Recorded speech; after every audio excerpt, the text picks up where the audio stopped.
But Douglas McGregor, the colonel who Trump had as a advisor to the Deputy Secretary of Defense or something, he has a very clear theory about this.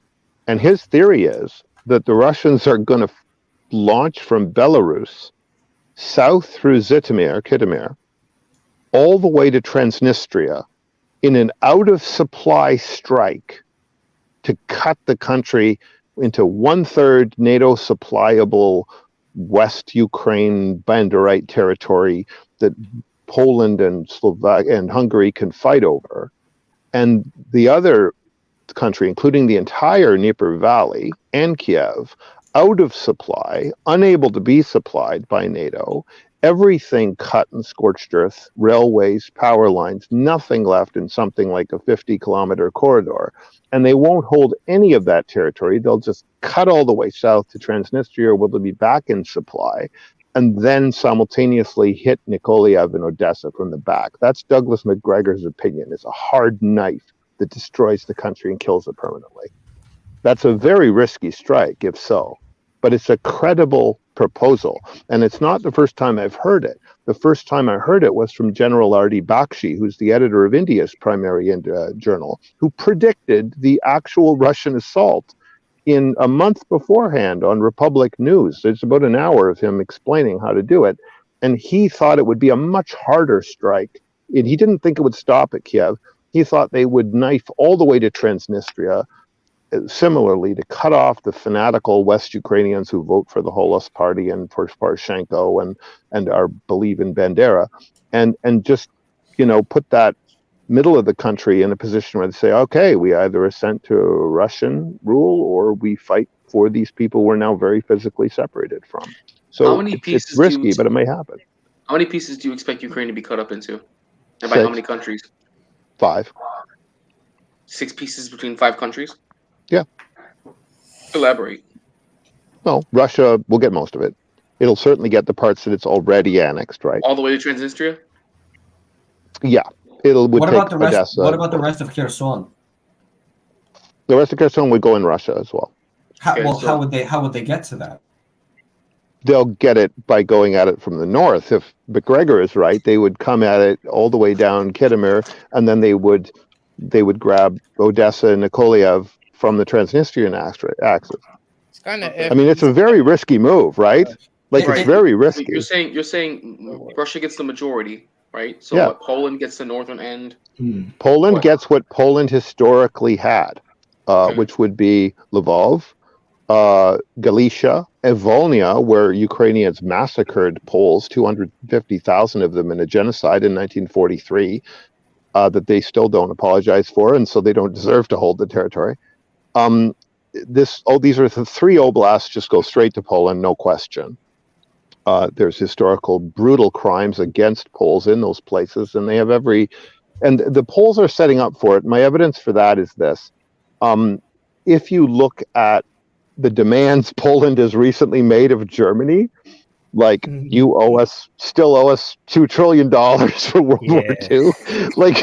Why are they bringing this up now? It's because Poland includes Silesia, and Silesia was gained by Poland from Germany at the end of World War II. And part of the logic for that was that Poland was losing some land eastward to Ukraine. So if it gets back part of Ukraine, then in theory it should owe Silesia back to Germany.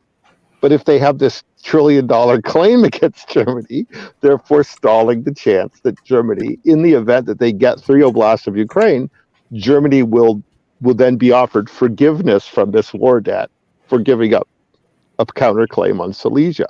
So that's the only motive I can think of. You mentioned stuff with Colonel McGregor, right? I think he's made good points. I'll give that. He's obviously he's experienced. He knows a little bit about what he's talking about, if that's an understatement. He's the commander from 73 Easting, which is the largest tank battle in modern times. He's not a nobody. He has made claims. I remember watching the videos of him making claims over the summer of Russia launching some massive offensive in August, and then he moved it back to another time period. He's been wrong, right? And that's why I'm kind of I don't consider timing claims to be wrong at all. Okay. And the reason why I don't is because as soon as somebody's out there predicting a time, you change the time. So remember the German MP that said we would all remember the 23rd of September. It would be a date burned into our memory. I think it was the 23rd, he said. Well, they blew up the Nord Stream pipeline, I think, on the 25th. I think it was going to get blown on the 23rd.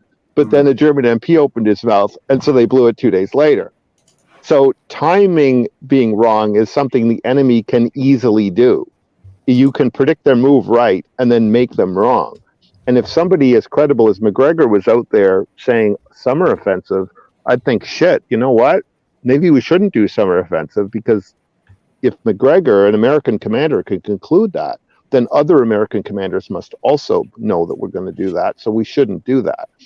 And then I don't think August, the things I think the McGregor has maybe been a bit wrong on has been, I think he underestimates the degree to which Putin, an economist, is playing the pain of the refugees, the power, the energy. And I also don't think he's necessarily seeing the benefits that Russia gets out of dragging this out. BRICS is becoming much better organized. More deals are signed every day outside the US dollar complex.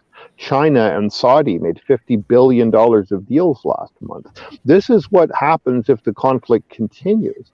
And so it's to Russia's benefit to drag this out, as long as economically we're seeing this unraveling of the Western world's control of economics. So the military person would reasonably expect an attempt to minimize casualties rather than an attempt to drag out a politically ambiguous situation that actually is to Russia's benefit. More Eurasian integration, more deals with China, more deals between China and Saudi, more reconciliation between Saudi and Iran. All of these things are huge. And a right-wing government in Israel that will start to alienate some of its supporters in Europe and in the United States. This is all massively Russia's advantage. Just let that play out. Hey, Craig, but going back to the question I asked, you said that Russia would take most of the country. Poland would take the northern part of it. Who would take the rest of the in that scenario, okay, so Poland and Russia.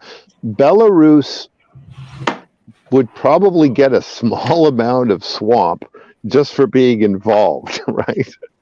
Just so that Lukashenko can say we gained something, right?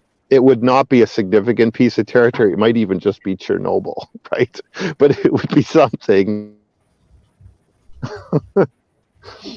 So that's a pretty trivial, funny side effect. So that's 3 countries, right?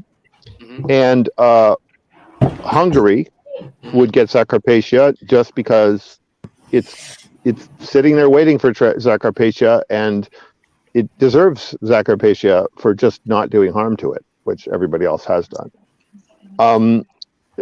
Now that's a qualified statement. I'm not including World War II in that, because when Hungary had Zakarpattia as a Nazi ally in World War II, it did help genocide the Jews there to a very horrific degree that the USSR did not do in Poland. So, there you go.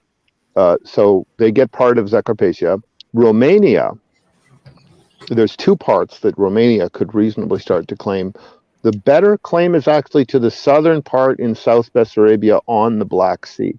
That is historically part of Moldova, historically part of Romania, and it's only attached to Ukraine by what Wyatt has called the world's most hated bridge, which, why not have that bridge as the border? That would be fair, and 30% of the people there are Romanian, so it's a better claim than Hungary's.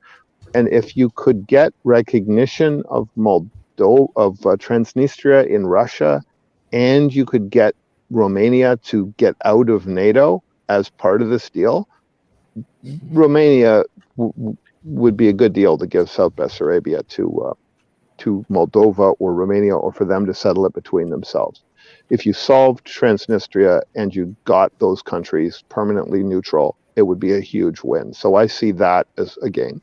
Now, I think Moldova would get some of it and Romania would get some of it.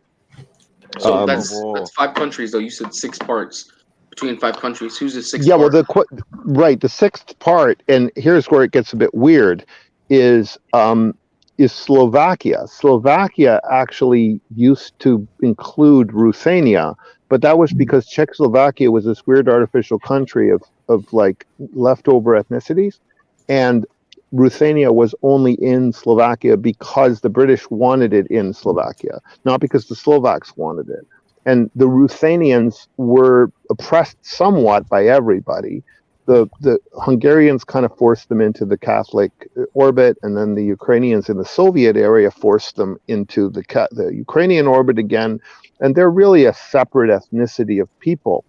And so you could reasonably say that Slovakia having them, but then that's another relationship like Czechoslovakia, which was unlike people kind of forced by outside forces into one country. So I think that's the situation that's very ambiguous, but I think Slovakia might get something if the Ruthenians were not comfortable staying in being part of Poland or part of Hungary, then they might reasonably ask Slovakia to set them up as an autonomous region, because they have done that exact thing before 100 years ago.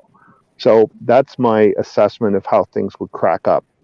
That leaves absolutely nothing called Ukraine. And I think that